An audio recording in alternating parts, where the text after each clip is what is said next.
Talkin' Football on WTNS, brought to you by the Jeff Drennan Dealerships. Welcome to Talkin' Football here on WTNS, brought to you by the Jeff Drennan Dealerships. I'm Casey Claxton here with Steve Corries. Talkin' Football brought to you each and every week by the Jeff Drennan Dealerships. Steve, it is week 11 of the high school football season, but before we move on to the playoffs, let's recap the games from week 10. Well, you know, the first game that we'll talk about is Riverview traveled to Coshocton. Coshocton managed to get a win there. They finished 2-8. That's going to be a good building block for them. But Riverview, on the other hand, they've got to be excited as well up the Warsaw way because they're 4-6, a big improvement over the previous year, and a lot of their players coming back. So, you know, really all things considered, a good weekend for both teams. We'll have two playoff football games coming up this weekend. Tri-Valley plays on Friday night, and of course the Ridgewood Generals on Saturday. Steve, give us a recap of your trip with Jamie up to call the Tri-Valley game up north. Well, I'll tell you what, that's going to be an interesting game. Haven't seen Tri-Valley. They finished 9-1 on the season. Their only loss to John Glenn. Barberton is 10-0, so an excellent football team as well. From all reports, Barberton, a lot of speed. They like to get the ball on the perimeter. They're going to play out of the gun. Tri-Valley also, they like to throw it around a little bit. So looking forward to that one up at Barberton. The Ridgewood Generals will be making a home playoff appearance coming up on Saturday night. We'll have that game right here on WTNS. Steve, you and Jamie will also call that game. That should be a good one up at West Lafayette. Well, you know, that's exciting for the Generals, you know, to play at home, and a playoff atmosphere is going to be outstanding. Amanda Clear Creek is a team that Ridgewood knows from previous years. They met a couple times in the playoffs, and Amanda Clear Creek actually won both of those matchups. So I look forward to a good one at West Lafayette. Earlier this week, Coos, you had a chance to talk with Coach Slesser. Let's go to that interview previewing this Saturday night's game. We are here with John Slesser, the head coach of the Ridgewood Generals. And, you know, Coach, the one thing I wanted to discuss with you, at least right now, I know it's early in preparation time, but let's reflect a little bit on your season. You know, we talked earlier before the season even started, you were going to be young. How do you think they progressed? I obviously 9-1 and progressed all right, but you know, at times we've been up and down. We really haven't put many full games together. Obviously, the highlight of the season was the Indian Valley game. I thought we played extremely, extremely well. The week before that, Strasburg, and I know they weren't as competent as some other teams, but we played really well those 2 weeks right in a row. Other than that, we've searched a little bit for our identity. We haven't put everything together. Of course, I'm a coach, so I'm never happy with any of that. But we've definitely at times seen a lot of growth. And you told me this earlier, and I remember telling you earlier in the year, we had a lot of potential.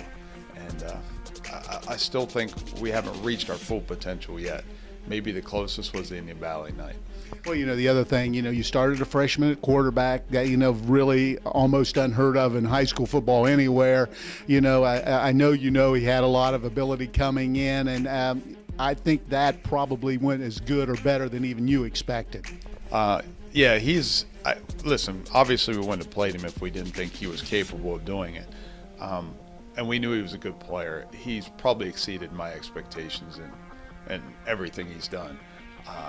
He's been really good for us, you know, and I'm always careful about it because as good as he's been, and he's a tremendous talent, it's also been easier for him, I believe, because of the talent we have around him. We didn't put him in a situation where we were struggling here or struggling there. I mean, he came in with a pretty good group of receivers, a few nice running backs to put beside him, and an offensive line that returned a lot of guys from last year. Now, none of those positions are near perfect yet or where we want them to be, but he has a lot of weapons around him. We just didn't put him in and say, here, you know, you sink or swim. But he's definitely taken it and ran with it. And I think for the most part, and this is always the thing you worry about with that because of, you know, in high school, really in any sport you read about, but jealousy and things like that coming up.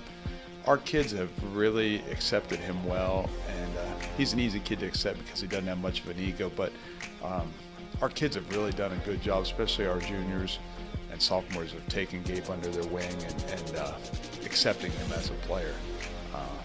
We don't have many seniors, but the ones we do, they get along with him as well as anybody. So it's been a nice transition. Our kids have handled it well, and it's worked out better than I thought.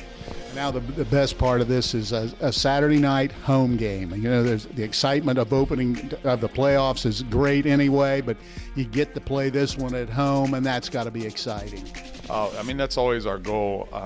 You know, we've only had, I think it's our third one we've hosted here. I could be wrong, but I think it's our third one.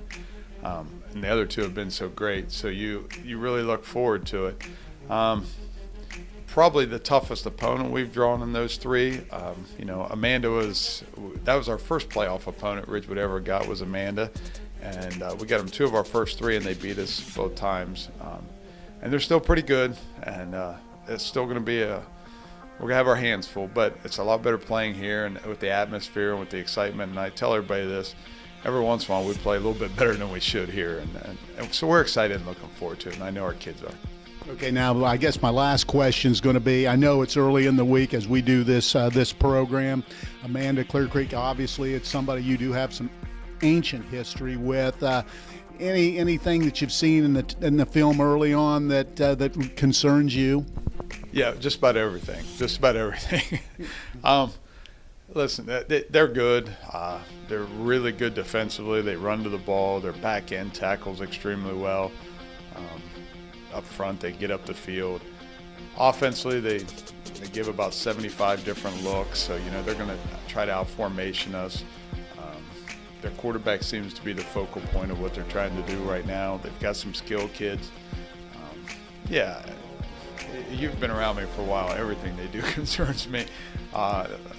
It'll be a big challenge for us, but like I said, I'm trying to embrace this and not be my usual downer self. So I'm trying to be excited and just embrace the situation because it is exciting. All right, that's head coach John Slusser. Good luck here on Saturday night. Hey, thank you very much. It should be an exciting weekend of playoff football, and you can hear both games right here on WTNS. Friday night, it'll be Barberton and Tri-Valley, and Saturday, the Ridgewood Generals playing host to Amanda Clear Creek. This is Talkin' Football on WTNS Coshocton. Talkin' Football on WTNS, brought to you by the Jeff Drennan Dealerships.